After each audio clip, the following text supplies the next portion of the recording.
Olá, estamos de volta com Tudo a Ver aqui na RTV, de segunda a sexta, pela manhã das 10 às 11 da manhã, à noite das 7h30 às 8h30 da noite, nos canais 19 e 53.1, também na internet, pelo rtv.net.br ou na live no Facebook, é só procurar a RTV Criciúma. A gente está no ar no oferecimento de Oral Sim, 3045-7777.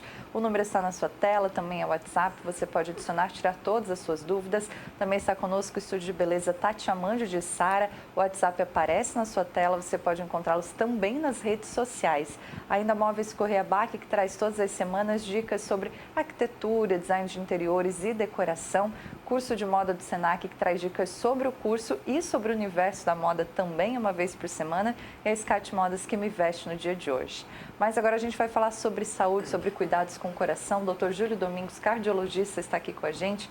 Doutor, bem-vindo, bom dia. Bom dia, Carol. Primeiramente, queria agradecer o convite, para a gente estar falando um pouquinho aqui sobre a saúde do coração, que é tão importante para as pessoas saberem cada vez mais, ter mais conhecimento sobre esse órgão tão importante no nosso corpo. A gente ainda negligencia muito o coração, doutor? Só sabe que ele está batendo e não cuida muito assim? Sim, a gente negligencia muito. Isso são dados, científicos que mostram que, Carol, no mundo inteiro hoje é considerado a principal causa de morte são as doenças cardiovasculares, O que são doenças cardiovasculares, É o infarto, onde que nós temos aí a obstrução da artéria do coração, ou uma obstrução da artéria do cérebro, que é chamado AVC. Então, essas duas doenças são as principais doenças que a gente chama as doenças cardiovasculares, aonde que elas representam no mundo inteiro 35% a 40% da mortalidade total. Então, é a principal causa de óbito no planeta inteiro. E esses dados, eles se equivalem com Criciúma, por exemplo. Criciúma, ano passado, 2018, teve 33% de morte por doenças cardiovasculares. No caso, acidente vascular cerebral, infarto agudo do miocárdio. E, por exemplo, a segunda causa de morte em Criciúma foi de 22%, foi de câncer, que foi 22%, foi os cânceres.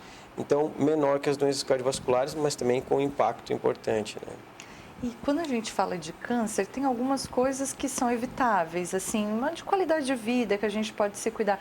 Mas quando a gente fala de um AVC ou de um infarto, a gente tem mais possibilidades de cuidar e de evitar que aconteça uma situação como essa, doutor? Sim, tem como evitar sim. Hoje a gente sabe que a nossa longevidade, Carol, ela é representado 90% que vai fazer a gente viver mais tempo está no nosso estilo de vida.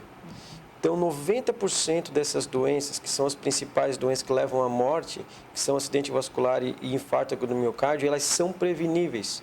Depende do nosso estilo de vida. E os outros 10%, 10 a 15% é genética, que daí não tem como a gente evitar, A nossa genética realmente, daí é difícil de evitar isso. Agora, o restante, as principais causas, os principais fatores de riscos realmente estão envolvidos com nossos hábitos de vida, que vai influenciar na nossa longevidade. A gente culpa muito a genética, mas na verdade a gente copia o estilo de vida dos pais, A gente podia fazer diferente, não tá? Muitas vezes lá no nosso DNA aquela situação, doutor? Isso. Por isso que de 80% a 90% dos casos dessas doenças cardiovasculares, elas são evitáveis sim, E o restante a gente não pode realmente botar a culpa na genética, porque ela é o mínimo que vai representar a nossa longevidade.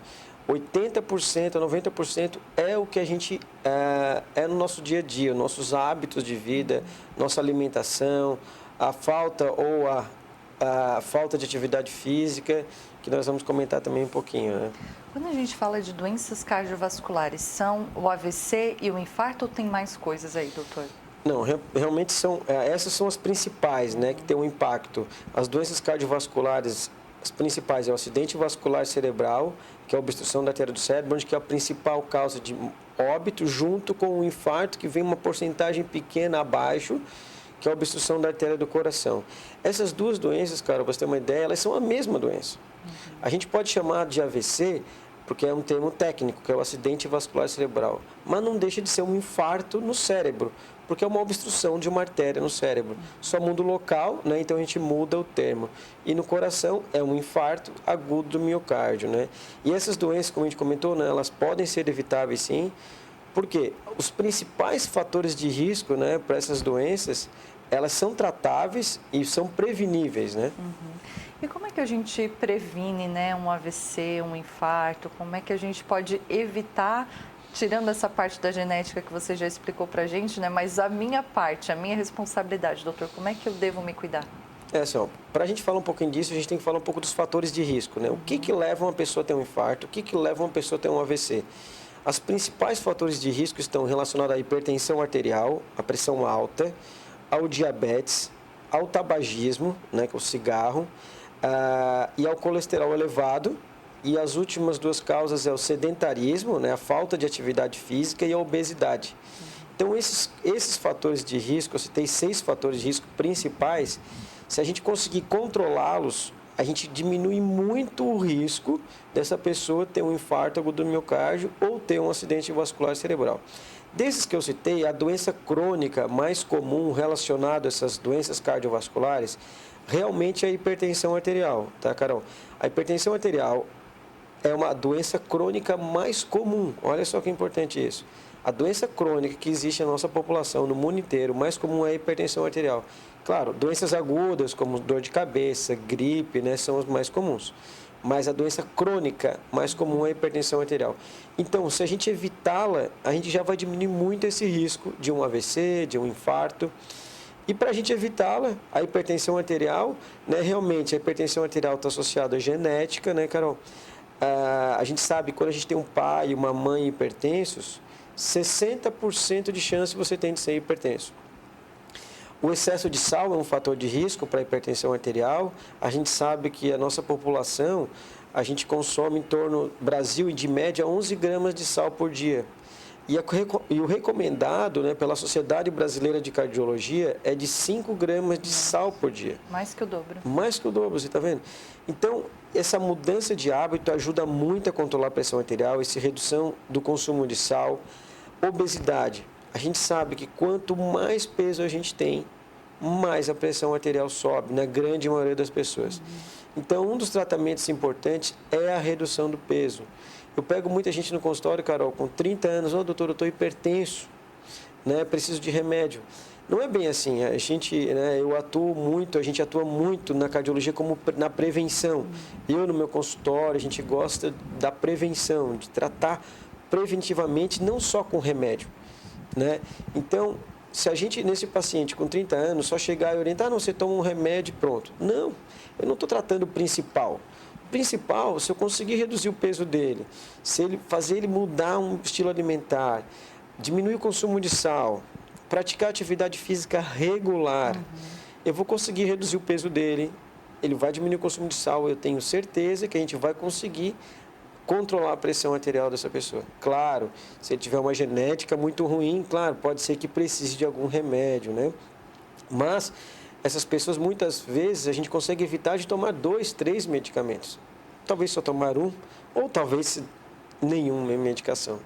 Então, a prevenção dessa doença crônica mais comum, que é a hipertensão arterial, controlando o peso, diminuindo o consumo de sal, praticando atividade física, você tem grande chance de chegar aos 60 anos sem ser hipertenso. E aí, depois dos 60 anos, muda um pouquinho essa história, essa realidade, doutor? Muda porque daí influencia a idade, né? A idade é um fator de risco também para a hipertensão arterial. Quanto mais idade a gente tem, maior o risco de se tornar hipertenso, né? Sabemos que, por exemplo, dos adultos em geral, 35% da população é hipertenso. Mas se a gente pegar a população de idosos, acima de 65 anos, mais de 60% dos idosos são hipertensos, entendeu? Então, a gente sabe que o envelhecimento também é um fator de risco, por diversos fatores, por enrijecimento das artérias, né? Às vezes uma vida desregrada lá atrás também, que contribuiu lá para os 65 anos. Então, o envelhecimento, sim, é um fator de risco para a hipertensão arterial, mas deixar bem claro, Carol, mesmo os idosos, né? A gente tem paciente que, conseguindo controlar o peso, tendo uma alimentação com menos quantidade de sódio, né, perdendo peso nessa idade, esses pacientes a gente consegue controlar melhor a pressão arterial, evitando tomar vários tipos de remédio. Às vezes, tomando um só, já controlamos a pressão arterial. Doutor, tem diferença, assim, você falou da questão da idade, né? Mas entre homens e mulheres, se é mais comum a pressão arterial ser mais alta nas mulheres ou nos homens? Se tem algum público especificamente, assim, que ele tem mais chance de desenvolver uma disfunção ali na pressão arterial? Uhum.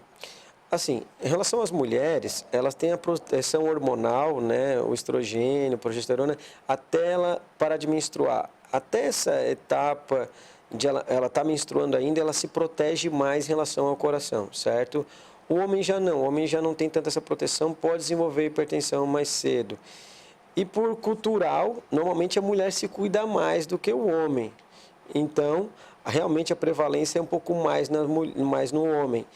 E quando a mulher para de menstruar, daí esses riscos cardiovasculares, eles se igualam entre homens e mulheres quando a mulher para de menstruar, certo? Então, isso se equivale.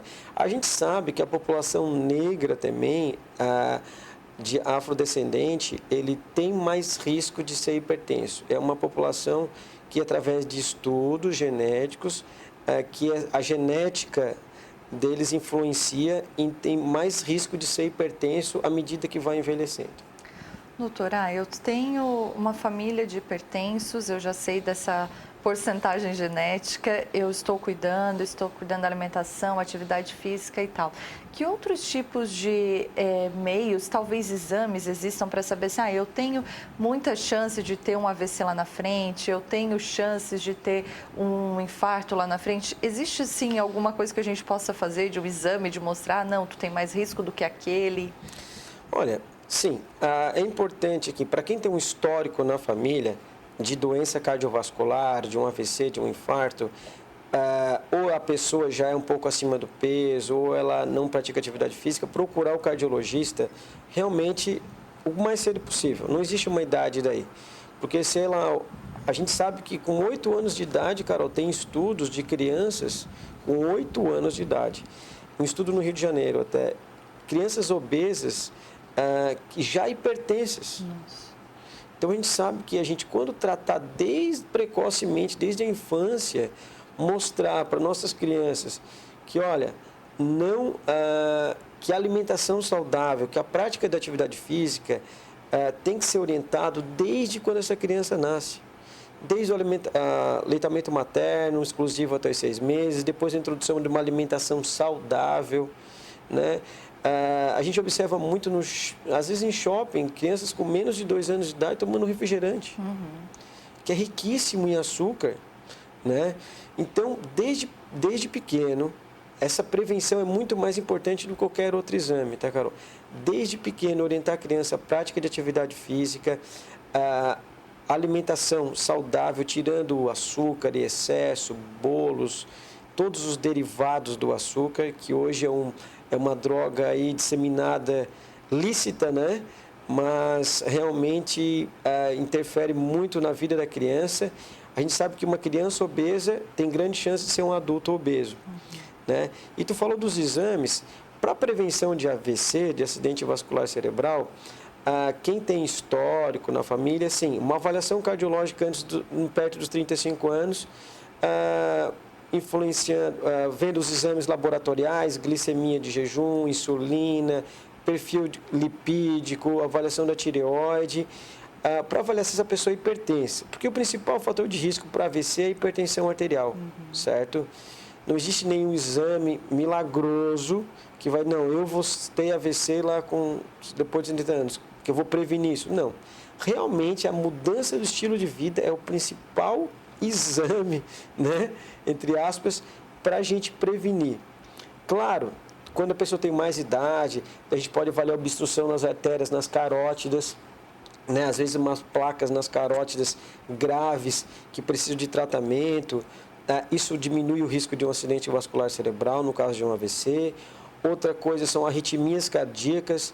A principal arritmia cardíaca, que é a fibrilação atrial, ela é uma importante causa de acidente vascular cerebral, porque essa arritmia ela faz com que o coração, em uma parte do coração, os átrios, eles fiquem vibrando.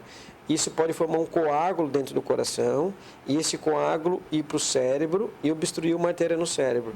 Então, uma arritmia cardíaca também pode dar um AVC. Então, se você sente alguma palpitação, né, Você, normalmente, pessoas acima de 50 anos de idade, alguma palpitação diferente no coração, isso tem que procurar um cardiologista, porque existe como prevenir isso, usar medicação anticoagulante para não formar esses trombos e diminuir o risco de um acidente vascular cerebral. Então, o cardiologista está aí para ajudar, para diminuir esses riscos, sim, né? Depois dos 35 anos, tem que ir no cardiologista para uma avaliação. E quem tem algum fator de risco, a mãe, o pai morreu precocemente, ou algum irmão teve alguma morte súbita, precoce, ou é obeso, ou já tem um histórico de colesterol elevado, tem que ir o mais precoce possível para essas orientações ser passadas desde a infância. Doutor, uma coisa que é muito importante quando a pessoa foi no médico, descobriu que tem hipertensão, foi medicada, que a pessoa tenha cuidado com essa questão da medicação, de que o médico deu esse remédio, toma esse remédio, não fica trocando por conta. Aqui os brasileiros, nós ainda somos assim muito de se automedicar e achar que a gente, quando muito, lê a bula e sabe do que está fazendo, né, doutor? Realmente isso é muito perigoso, tá? A troca da medicação, principalmente nesses pacientes de mais idade que às vezes o vizinho está tomando aquele outro, eu vou tomar o do vizinho. É a visinoterapia que se fala, né? Então, isso realmente é muito perigoso. Então, por exemplo, lá na nossa clínica a gente trabalha com muito essa orientação, né, da prevenção, certo? Fora isso, o paciente não conseguiu, por exemplo, não atingimos a meta da pressão arterial somente com alimentação e atividade física. Esse paciente precisa de remédio. Quando a gente orienta a medicação, realmente aquela medicação a gente orienta a mais moderna possível, né, para o controle da pressão arterial. Existe uma adaptação inicial com o remédio, os primeiros 15 dias. Né? Então, às vezes, os primeiros 15 dias que é o mais crítico para o paciente largar, tomar medicação ou trocar. Então, esses primeiros 15 dias, uma fase de adaptação, onde que qualquer sintoma diferente tem que avisar o cardiologista, não simplesmente parar a medicação, por isso que é perigoso. Pode dar efeito rebote, aumento demasiado da pressão arterial, aumentando o risco de um AVC. Então, não pare a medicação nunca, essa é uma dica importante. Siga com a medicação orientada pelo cardiologista. Se tiver um efeito colateral muito grave, informe o cardiologista que ele vai trocar o remédio. Né? É fácil, a gente troca a medicação, né, por um outro tipo de medicamento. Agora, uma orientação importante também, sempre tomar a medicação no horário correto, isso é importante. Nunca deixe de tomar a medicação porque, final de semana, eu vou ter que tomar um vinho, vou ter que tomar uma bebida alcoólica. Não. Tomar a medicação sempre, no mesmo horário, todos os dias, diariamente, independentemente do que você vai fazer ou não, o que você vai tomar ou não, no horário correto. Qualquer efeito colateral, comunicar ao seu cardiologista para uma possível troca da medicação ou um possível aumento de dose, alguma coisa assim. Doutor, a gente já que falou da bebida, né? Qual a influência do cigarro e da bebida com relação a doenças cardiológicas? Sim. O cigarro, realmente, assim, ele obstrui as artérias do coração. Ponto. Obstrui as artérias do cérebro. Obstrui lentamente as artérias do rim, das pernas, do nosso corpo inteiro. Ele faz uma lesão no endotélio, que o nosso vaso, a nossa artéria, a camada de dentro, ele tem um endotélio. Esse endotélio é frágil. As substâncias do cigarro vão lesionando esse endotélio e ali vão se depositando os colesteróis, o LDL oxidado, e vai criando uma inflamação naquele local e, posteriormente, a formação de uma placa, que a gente chama de a placa de aterosclerose. Então, o cigarro é um importante fator de risco, realmente, para o infarto, para o acidente vascular cerebral, para o risco de câncer. Então, não existe outra conduta senão não pode fumar. Certo? E a gente orienta isso, tá, Carol? No consultório do cardiologista, lá no nosso consultório, na nossa clínica, a gente orienta as pessoas como se deve, a gente orienta parar de fumar, qual é a medicação que pode se ajudar. Existem várias medicações aí, existe adesivo, existe outras substâncias, hoje mais modernas até, para ajudar a pessoa a parar de fumar. Isso daí é uma vitória. Quando a gente consegue isso lá no consultório, a gente, poxa, estou fazendo diferença realmente na vida das pessoas, né? E quando isso acontece é muito legal. E o álcool, tu me perguntou, né? O uso crônico do álcool, Carol, ele aumenta a pressão arterial, certo? Uso crônico do álcool. Esse, realmente, o uso diário e crônico de bebida alcoólica não é recomendado. Então, de uma maneira geral, a gente evita bebida alcoólica, certo? Orienta trocar, às vezes, cerveja que tem muita caloria, evitar o excesso. Eu sei que as pessoas têm dificuldade, né? Porque chega no final de semana, doutor, mas eu posso tomar um vinho? Não, sim, pode. O problema é usar diariamente. E exageradamente também no final de semana, né? Mas não usar diariamente é muito importante. Não usar diário bebida alcoólica. Doutor, às vezes alguém que está nos assistindo, eu sou fumante, tive um AVC, tive um infarto. A partir de agora, se eu parar de fumar faz diferença? Ou a pessoa também às vezes pensa, mas eu já tive e eu prefiro fumar depois do AVC, depois do infarto. Qual é a situação do cigarro, assim? Sim, faz toda a diferença, sim. Para você ter uma ideia, um cigarro por dia, Carol, já faz malefícios. Ele aumenta a frequência cardíaca, aumenta a pressão arterial, faz lesão endotelial. Então, o fato de você estar diminuindo a sua quantidade e zerar, independentemente se você teve um AVC ou um infarto, isso diminui os seus riscos. O mesmo pensamento as pessoas têm em relação à atividade física. Doutor, eu já tive um infarto, posso fazer atividade física? Se bem orientado, você foi no cardiologista e você está estável da parte da sua cirurgia cardíaca ou se botou um stent no coração, se você está estável, a atividade física faz toda a diferença. Isso ajuda a prolongar a vida, diminui o risco dessa pessoa ter uma nova internação, diminui o risco dessa pessoa ter um novo infarto. Então, toda essa mudança de estilo de vida, pós algum evento, no caso, pós um AVC ou pós um infarto, seja zerando o cigarro, né, parando de fumar, ou seja, praticando atividade física, faz toda a diferença a pessoa não ter um novo evento, um novo AVC ou um novo infarto. Doutor, nas redes sociais você fala muito também, né, sobre os cuidados com o coração, dicas, orientação. Queria que você deixasse, né, os seus contatos, a rede social, para quem está nos assistindo poder acompanhar também. Bom, a gente faz um trabalho sim, Carol. A gente está fazendo todas as quartas-feiras à noite, às 21 horas. O tema do nosso projeto é Segredos para um Coração Saudável. Toda quarta-feira, às 21 horas, a gente faz uma live sobre algum assunto do coração. Às vezes temos alguns convidados, né? A gente já teve a nutricionista falando sobre alimentação, emagrecimento, qual a importância do emagrecimento relacionado ao coração. Então, quem quiser nos assistir lá no Instagram, no @drjuliodomingos, né, Dr. Júlio Domingos, @drjuliodomingos, todas as quartas-feiras, 21 horas, sobre segredos para um coração saudável.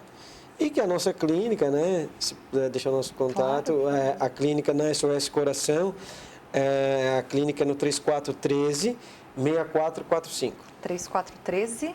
3413-6445.